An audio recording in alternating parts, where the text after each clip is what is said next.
నమస్తే Vishwas TV news కి స్వాగతం. ముందుగా ముఖ్యాంశాలు. విజయవంతంగా ఎంపీ ఏటీజీఎం ను పరీక్షించిన డిఆర్డీఓ. హాస్పిటల్ నుంచి వీడియో విడుదల చేసిన మాధురి.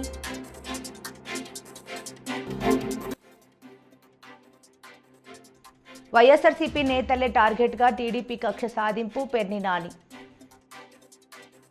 ఆర్డీఓ ఇవాళ కీలక పరీక్ష చేపట్టింది. మేడ్ ఇన్ ఇండియాలో భాగంగా తయారు చేసిన man portable anti tank guided missile MP ATGM ను ఇవాళ విజయవంతంగా పరీక్షించారు. రాజస్థాన్లోని జైసాల్మేర్లో ఉన్న ఫీల్డ్ ఫైరింగ్ రేంజ్ లో ఈ పరీక్ష జరిగింది. ఆర్డీఓ అధికారులు దీనికి సంబంధించిన వీడియో రిలీజ్ చేశారు. ఏటీజీఎం వెపన్ సిస్టమ్ ను స్వదేశీయంగా డిజైన్ చేశారు. ఆర్డీఓ దీన్ని డెవలప్ చేస్తోంది. వేర్వేరు ప్రదేశాల్లో ఆ లక్ష్యంతో గైడెడ్ మిసైల్ పనిచేస్తున్నట్లు గుర్తించారు. ఏటీజీఎం సిస్టంలో launcher, target acquisition system, fire control unit ఉన్నాయి. కోట్ల డబ్బుని చూసా, చుట్టూ వందలాది మనుషుల్ని చూసా, మనసుల్లో మానవత్వం ఒకటే ఉందనుకున్నా, కానీ మోసం మాత్రమే ఉంటుందని తెలుసుకున్నా. అందుకే ఇలా ఒంటరిగా మిగిలిపోయానని ఎమ్మెల్సీ దువ్వాడ శ్రీనివాసరావు విషయంలో ఆరోపణలు ఎదుర్కొంటున్న మాధురి విశాఖలో ఓ ఆసుపత్రిలో చికిత్స పొందుతూ మంగళవారం ఓ వీడియో విడుదల చేశారు. కోట్ల రూపాయల డబ్బును చూశాను, నా చుట్టూ వందల మందిని చూశాను, మనుషుల్లో మానవత్వం ఒక్కటే ఉంటుందని నమ్మాను, కానీ మనుషుల్లో ఒక మోసమే ఉంటుందని తెలుసుకున్నాను. అందుకే ఈరోజు ఇట్లా మిగిలిపోయాను. వైఎస్ఆర్సీపీ నేతలపై చంద్రబాబు ప్రభుత్వం కక్షపూరితంగా వ్యవహరిస్తోందని మాజీ మంత్రి పెర్ని నాని ఆగ్రహం వ్యక్తం చేశారు. ప్రజలకు పథకాల అమలు చేయకుండా వైఎస్ఆర్సీపీ నేతలపై తప్పుడు కేసులు పెడుతున్నారని ధ్వజమెత్తారు. అగ్రిగోల్డ్ భూములు జోగి రమేష్ కుమారుడు కొన్న భూములకు దగ్గరలో లేవన్నారు.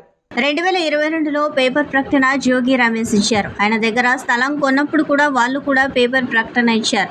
సిబిఐ కూడా ఎక్కడ అభ్యంతరాలు చెప్పలేదు.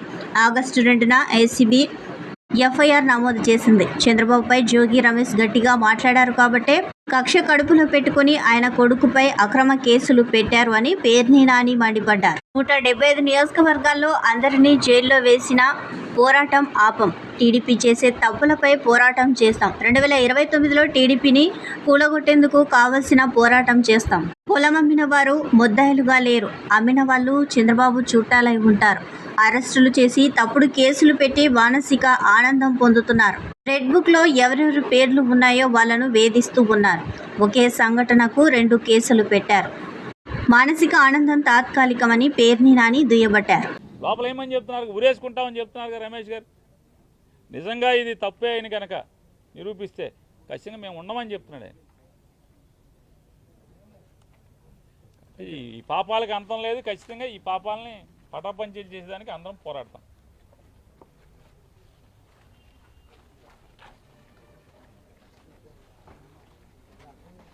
అరెస్టులు అక్రమంగా చేస్తారు. కొన్ని నువ్వేమైనా విచారణ చేసావా? స్టేట్మెంట్ తీసుకున్నావా వీళ్ళ దగ్గర?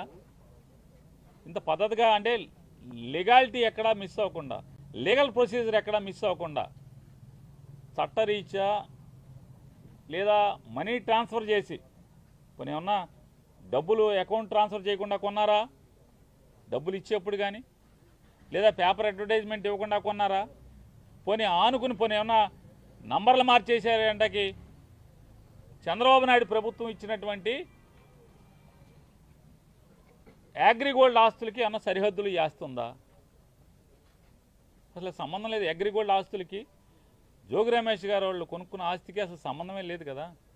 లేని పరిస్థితుల్లో ఇవాళ సిఐడితో అదే ఆగస్టు 2వ తారీఖు ఒక కేసు కట్టించి, ఏసీబీతో ఒక కేసు కట్టించి విచారణకు కూడా కనీసం పిలవకుండా ఏం జరిగింది, నువ్వేం చేశావు, నీ పాత్ర ఏంటనే విచారణ కూడా చేయకుండా జోగి రమేష్ గట్టిగా మాట్లాడాడు, గట్టిగా తిరగబడ్డాడు. జోగి రమేష్ని రాజకీయంగా ఎదుర్కొనలేక, రాజకీయంగా నన్ను తిట్టాడు కాబట్టి, నన్ను ఎదిరించాడు కాబట్టి, నేను జగన్మోహన్ రెడ్డి గారిని తిడితే నా మీద తిరుగుబాటుగా మళ్ళీ నా మీద మాట్లాడాడు, విమర్శించాడనేటువంటి కక్ష కడుపులో పెట్టుకుని రమేష్ని ఏమీ చేయలేక మానసికంగా వేధించడం కోసం జోగి రమేష్ గారి కొడుకు మీద ఈ రకమైనటువంటి వాళ్ళ బాబాయ్ మీద అక్రమ కేసులు పెట్టి చంద్రబాబు నాయుడు గారికి ఒకటే చెప్తున్నాం, నీ ఇష్టం రాష్ట్రంలో ఉన్నటువంటి 175 నియోజకవర్గాల్లో ఉన్నటువంటి వైఎస్ఆర్ పార్టీకి సంబంధించినటువంటి అందరినీ కూడా లోపలేసుకో, నీ మీద పోరాటం చేసేది ఖాయం. మేమంతా జైలుకి వెళ్ళటానికి సిద్ధంగానే ఉన్నాం.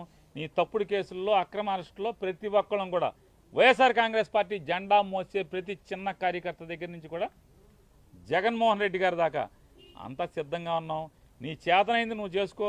అయినా సరే తెలుగుదేశం పార్టీ చేసేటువంటి తప్పుల మీద ప్రజలకి మోసం చేసే దాంట్లో పోరాటం చేయకుండా ఉండడం వదలం, నిన్ను నిలదీయకుండా ఉండడం వదలం అనేది కూడా చంద్రబాబు నాయుడు గారికి ఈ సందర్భంగా అంతిమంగా న్యాయం చేస్తుంది. జగన్మోహన్ రెడ్డి గారిని దగ్గర నుంచి వాళ్ళ జోగి రమేష్ గారి కుటుంబాన్ని నువ్వు ఎవరిని వేధించదలుచుకున్నా మేము న్యాయ పోరాటం చేస్తాం, ధర్మ పోరాటం చేస్తాం. ఖచ్చితంగా నీ మీద తిరుగుబాటు చేసి రాజకీయ పోరాటం కూడా చేసి అన్నింటిని కూడా ఎదుర్కొని ఖచ్చితంగా 2029కి మీ ప్రభుత్వాన్ని పడదయడానికి కావాల్సినటువంటి ప్రతి పోరాటాన్ని చేస్తాం.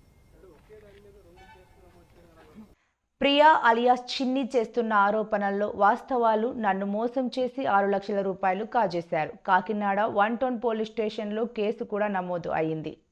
లెట్ మ్యారేజ్ రీత్యా నాకు సంబంధాల మధ్య ఒత్తిళ్ల ద్వారా వెళ్లడం జరిగింది. అయితే ఏలూరుకి చెందిన ప్రియా అలియాస్ చిన్ని అనే అమ్మాయిని మధ్యవర్తుల ద్వారా సంబంధం తెలుసుకోవడానికి వెళ్లడం, రాజమండ్రికి వెళ్లడం జరిగిందని కాకినాడకు చెందిన బాధితుడు కృష్ణమోహన్ తెలిపారు.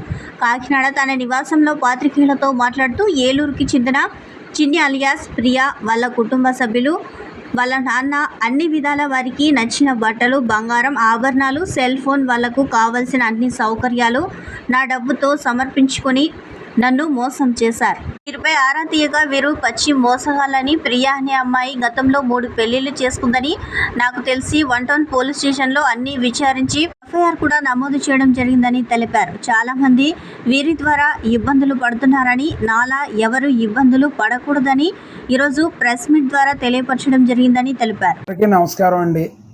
నేను కాకినాడలో నివసిస్తూ ఉంటాను. నేను సోషల్ సర్వీస్ చేస్తూ ఉంటాను. బ్లూ క్రాస్ మెంబర్ను కూడా. నేను సమాజ సేవ ఎక్కువగా చేస్తూ ఉంటాను. ఈ సమాజ సేవలో పడిపోయి వివాహం చేసుకోలేదు. మా అమ్మగారు ఈ మధ్యన చనిపోవడం వల్ల నాకు కొంచెం ఇబ్బంది అయ్యి మీడియేటర్స్ని సంప్రదించగా కొన్ని సంబంధాలు చూపించారు. అవి మాకు నచ్చలేదు. నచ్చకపోతే ఈ మీడియేటర్స్ అనేవాళ్ళు, ఈ శిరీష, దేవి, వాణి, మిగతా వాళ్ళు నాకు కొంతమంది పేర్లు తెలియదు. వాళ్ళందరూ వచ్చి మీకు రాజమండ్రిలో మంచి సంబంధం ఉందండి అక్కడ రండి అంటే నేను మా బావగారు అందరూ కారు వేసుకుని వెళ్ళామండి. కారు వేసుకుని వెళ్ళగానే అక్కడ అమ్మాయిని చూపించారు. అమ్మాయి మాకు మేము 2 రోజుల్లో చెప్తా ఉంటే, కాదండి అమ్మాయి మనసు మారిపోద్ది, వాళ్ళు కొంచెం డబ్బు లేక మిమ్మల్ని చేసుకుంటున్నారు అనేసి అనగానే మా బావగారు ఫోన్లే లేనోరు కదా అని ఓకే అనగానే రండి రాజమండ్రిలో శుభం వస్తున్న వాళ్ళ అమ్మగారు వాళ్ళ పిన్ని గారిని మాకు పరిచయం చేశారు. దేవి ప్రియాను స్వప్న ప్రియ అని ఎవరో పేర్లు, అవి ఫేక్ పేర్లు మాకు తెలియదు.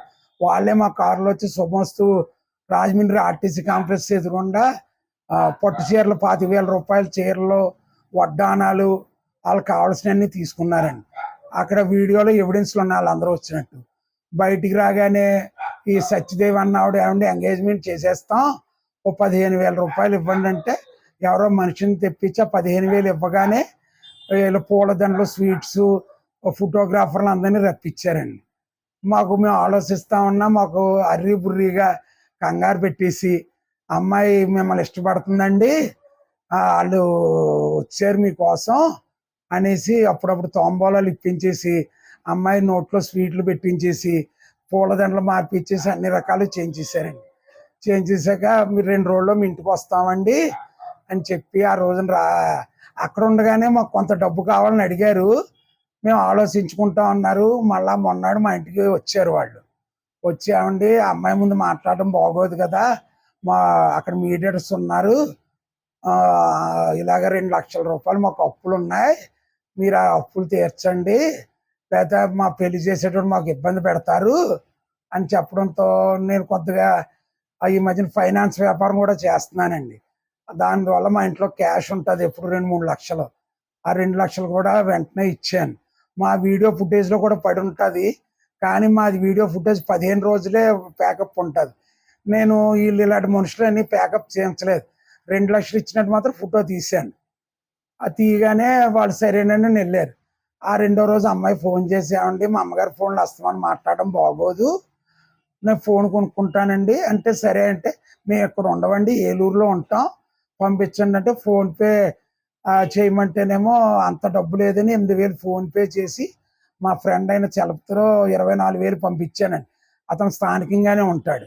ఆ 24,000 అది ఇస్తే ఫోన్ కొనుక్కుని బజాజ్ షోరూంలో కొనుక్కున్నానని ఫొటోస్ కూడా పెట్టింది. ఆ బిల్లు ఇంకా రాయలేదండి, బిల్లు రాగానే పెడతాం, ఇంకోటి ఫోన్ బాక్స్ అని పెట్టిందండి. అలాగే తిమ్మాపురం ఈ MPP school committee chairman, vice chairman సభ్యులకు ఘన సత్కారం చేసిన తాతాజీ. తిమ్మాపురం జనసేన గ్రామ గౌరవ అధ్యక్షులు మరియు ఇన్ఛార్జ్ మాదారపు తాతాజీ నేతృత్వంలో ప్రధాన ఉపాధ్యాయులు ప్రసాద్ అధ్యక్షతన నూతనంగా నియమితులైన school committee chairman Nallamilli Ashwini, vice chairman బీనీపే నవీన్ కుమార్ మరియు 22 మంది కమిటీ సభ్యులను ఘనంగా దుశ్వాలతో పూలదండ వేసి సత్కరించడం జరిగింది. ఈ సందర్భంగా తాతాజీ యూత్ సభ్యులు మాట్లాడుతూ తిమ్మాపురం ఎంపీపీ స్కూల్ అన్ని విధాలా అభివృద్ధి చేసేందుకు రూరల్ ఎమ్మెల్యే పద్మం నానాజీ ఆదేశాల మేరకు పూర్తి సహాయ సహకారాలు అందిస్తామని తెలిపారు.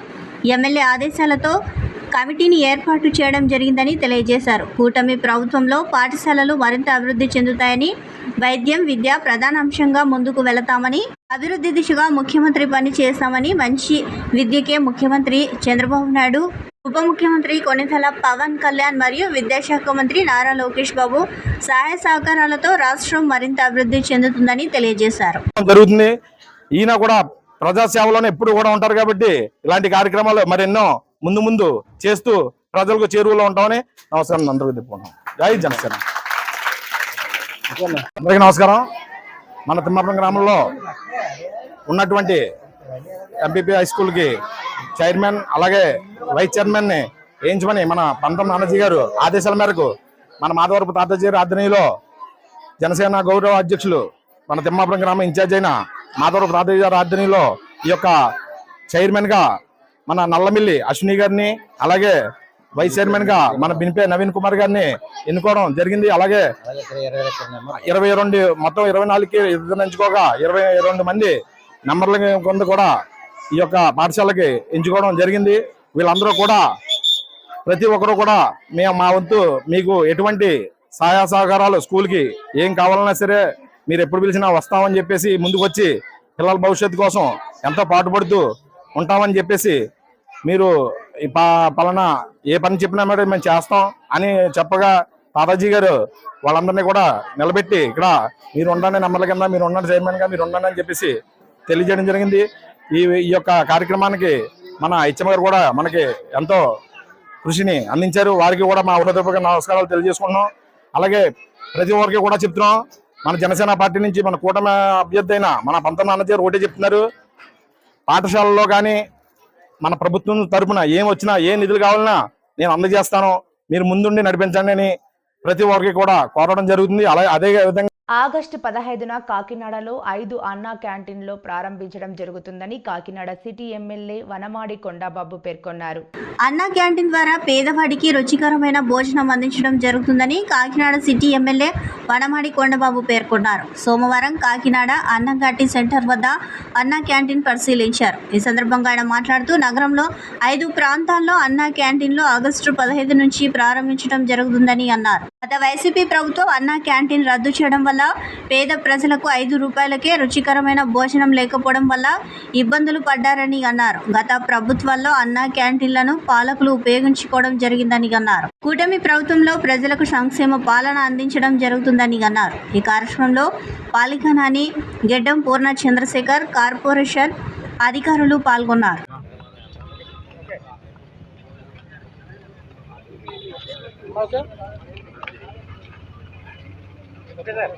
ఓకే, మీ అందరికీ తెలుసు అన్నా క్యాంటీన్ పెట్టి పేదవాడు ఆకలి తీర్చాం. ఆ రోజున ఆనాడు 2014లో ప్రభుత్వం వచ్చిన తర్వాత, తెలుగుదేశం ప్రభుత్వం అధికారంలోకి వచ్చిన తర్వాత ప్రతి పేదవాడికి అన్నం పెట్టాలన్న ఆలోచనతో అన్నా క్యాంటీన్ పెట్టడం జరిగింది. మీ అందరికీ తెలుసు, రాష్ట్ర ప్రజలందరూ కూడా, కాకినాడ ప్రజలకి. ఈ కాకినాడ నగరంలో 5 అన్నా క్యాంటీన్లు పెట్టాం. ఆ రోజున అన్నా క్యాంటీన్లు పెట్టి 5 రూపాయలకే భోజనం పెట్టామండి. ఎంతోమంది సంతోషంగా ఆనందంగా భోజనం చేసేవారు. అలాంటి అన్నా క్యాంటీన్ 2019 తర్వాత వైసీపీ ప్రభుత్వం వచ్చిన తర్వాత అన్నా క్యాంటీన్ మూసేయడం జరిగింది. మూసేసిన తర్వాత కాకినాడ ప్రజలకి ఏదో రాష్ట్రంలో అన్ని చోట్ల ఓపెన్ చేసినప్పుడు ప్రజలందరూ కూడా రోడ్లపైకి వచ్చారు. 5 రూపాయలకి అన్నం పెట్టేవారు, మేము ఇక్కడ తినేవాళ్ళం, ఈరోజు లేక చాలా ఇబ్బంది పడుతున్నాం, అన్నా క్యాంటీన్ ఓపెన్ చేయమని చెప్పేసి రిక్వెస్ట్ చేశారు. అయినా సరే ప్రభుత్వం పట్టించుకోలేదు. వైసీపీ ప్రభుత్వం, జగన్మోహన్ రెడ్డి ప్రభుత్వం. ఆ రోజు మేము కూడా చెప్పాం ప్రజల తరఫున, సరే అన్నా క్యాంటీన్ పెడితే మీకు పేరు నచ్చలేదేమో, పేరు మార్చుకోండి, జగన్మోహన్ రెడ్డి గారు మీ పేరుని పెట్టుకొని పోని, మీ పేరు కాకపోయినా వైఎస్ రాజశేఖర రెడ్డి గారి పేరు పెట్టుకోండి, పేదవాడు ఆకలి తీర్చమని కూడా రిక్వెస్ట్ చేసామండి, బతిమాలేమండి. అయినా సరే ఓపెన్ చేయకుండా అన్నా క్యాంటీన్ మూసేయడం జరిగింది. మీకు అందరికీ తెలిసి అన్నా క్యాంటీన్ మూసేసండి. ఇప్పుడు మన జానపర అన్నంఘాటి సెంటర్లో ఉన్నాం, ఇక్కడ పెట్టాం. దీన్ని సిమెంట్ వేసుకుని సిమెంట్ గొడవ కింద వాడుకుని వ్యాపారం చేసుకున్నారండి. అందులో ఫ్యాన్లు పట్టుకు వెళ్ళిపోయారు, వాష్ బేసిన్లు పట్టిపోయారు, అన్నీ పట్టిపోయారు, గొడవ కింద వాడుకున్నారు. అదేవిధంగా కొన్ని చోట్ల అయితే నైట్ టైం బార్ కింద వాడుకునేవారండి. బార్ కింద మందు తాగుతూ అక్కడ అసంఘిక కార్యక్రమాలు చేస్తూ ఇవన్నీ చేస్తుంటే దాన్ని కూడా అడ్డుకున్నాం ఆ రోజున. అంటే వైసీపీ ప్రభుత్వం, జగన్మోహన్ రెడ్డి ప్రభుత్వం ప్రజల పక్షాన పనిచేయలేదు, ప్రజలపైన అవగాహన లేదు, పేదవాడిపైన అవగాహన లేదని చెప్పడానికి ఉదాహరణ ఏముందండి? ఆ విధంగా పేదవాడి ఆ రోజు ఆకలి తీరిస్తే దాన్ని కూడా దూరం చేశాడండి. మళ్ళీ మన ప్రభుత్వం వచ్చింది ఈ రోజున, అదే అన్నా క్యాంటీన్లు మళ్ళీ ప్రారంభిస్తున్నాం. ఆగస్టు 15న ప్రారంభించి ఈ రాష్ట్రంలో పేదవాడి ఆకలి తీరుస్తామని మీ ద్వారా తెలియజేస్తున్నాం. విశాఖ బీచ్ రోడ్డులో భారీ అగ్ని ప్రమాదం జరిగింది. స్థానికంగా ఉన్న డైనో పార్క్లో ఒక్కసారిగా మంటలు చెలరేగాయి. ఘటన సమయంలో ఎవరూ లేకపోవడంతో ఎటువంటి నష్టం జరగలేదు. ఒక్కసారిగా మంటలు చెలరేగడంతో స్థానిక ప్రాంతమంతా నల్లటి పొగలు కమ్మేశాయి. సమాచారం అందుకున్న ఫైర్ సిబ్బంది ఘటనా స్థలానికి చేరుకున్నారు. మంటలను అదుపులోకి తీసుకొచ్చేందుకు ప్రయత్నిస్తున్నారు.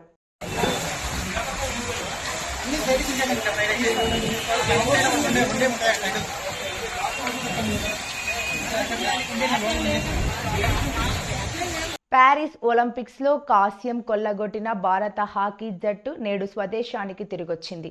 ఢిల్లీ ఎయిర్పోర్ట్లో వీరికి ఘన స్వాగతం లభించింది. భారీ సంఖ్యలో హాజరైన అభిమానులు డోళ్లు వాయిస్తూ సందడి చేశారు. కొందరు ఆటగాళ్లు ఇంతకు ముందే వచ్చారు.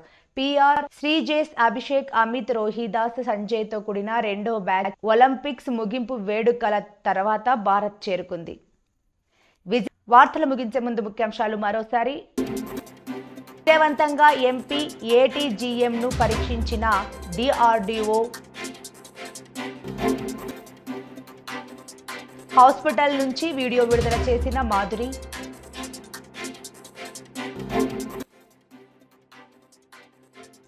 వైఎస్ఆర్సీపీ నేతలే టార్గెట్గా టీడీపీ కక్ష సాధింపు, పెర్ని నాని. ఈ వార్తలు ఇంతటితో సమాప్తం. నమస్కారం.